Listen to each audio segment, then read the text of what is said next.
ಧಮ್ಕಿ ಕೇಸ್ನಲ್ಲಿ ಜೈಲು ಪಾಲಾಗಿದ್ದಂತಹ ರಾಜೀವ್ ಗೌಡ ಹೊರಬಂದಿದ್ದಾರೆ ಜಾಮೀನು ಮೇಲೆ. ಇದೀಗ ಟೆಂಪಲ್ ರನ್ ಅನ್ನು ಕೈಗೊಂಡರು. ಜೈಲಿನಿಂದ ಹೊರಬರ್ತಲೇ ದೇವರ ಮೊರೆ ಹೋಗಿದ್ದಾರೆ ರಾಜೀವ್ ಗೌಡ. ಪತ್ನಿ ಸಹನಾ ಜೊತೆಗೆ ಚಿಕ್ಕಬಳ್ಳಾಪುರದ ದೇಗುಲದಲ್ಲಿ ಪೂಜೆ ಸಲ್ಲಿಕೆ ಮಾಡಿದ್ದಾರೆ. ಶಿಡ್ಲಘಟ್ಟ ಪೌರಾಯುಕ್ತೆ ಅಮೃತ ಗೌಡಗೆ ಬೆದರಿಕೆ ಹಾಕಿದ್ರು. ಪೌರಾಯುಕ್ತೆ ಅವಾಜ್ ಹಾಕಿ ಜೈಲು ಸೇರಿದ್ರು ರಾಜೀವ್ ಗೌಡ. ಜಾಮೀನು ಬೆನ್ನಲ್ಲೇ ಪ್ರಾಯಚಿತ್ತಕ್ಕೆ ಇದೀಗ ಮುಂದಾದರ ಅನ್ನುವಂಥ ಪ್ರಶ್ನೆ ಇದೆ. ಸಾದಲಮ್ಮ ಚೌಡೇಶ್ವರಿ ಸನ್ನಿಧಿಯಲ್ಲಿ ರಾಜೀವ್ ಗೌಡರು ಹೋದರು.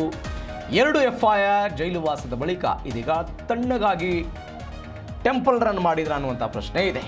ಬ್ಯಾನರ್ ವಿಚಾರಕ್ಕೆ ಸಂಬಂಧಪಟ್ಟಂತೆ ಬ್ಯಾನರ್ ತೆರವುಗೊಳಿಸಿದ ಬೆನ್ನಲ್ಲೇ ಶಿಡ್ಲಘಟ್ಟ ಪೌರಾಯುಕ್ತೆ ಆಗಿದ್ದಂತಹ ಅಮೃತ ಗೌಡಗೆ ಬೆದರಿಕೆ ಹಾಕಿದ್ರು, ಬೆಂಕಿ ಇತ್ಯಾದಿ ಮಾತುಗಳು ಮಾತನಾಡಲಾಗಿತ್ತು.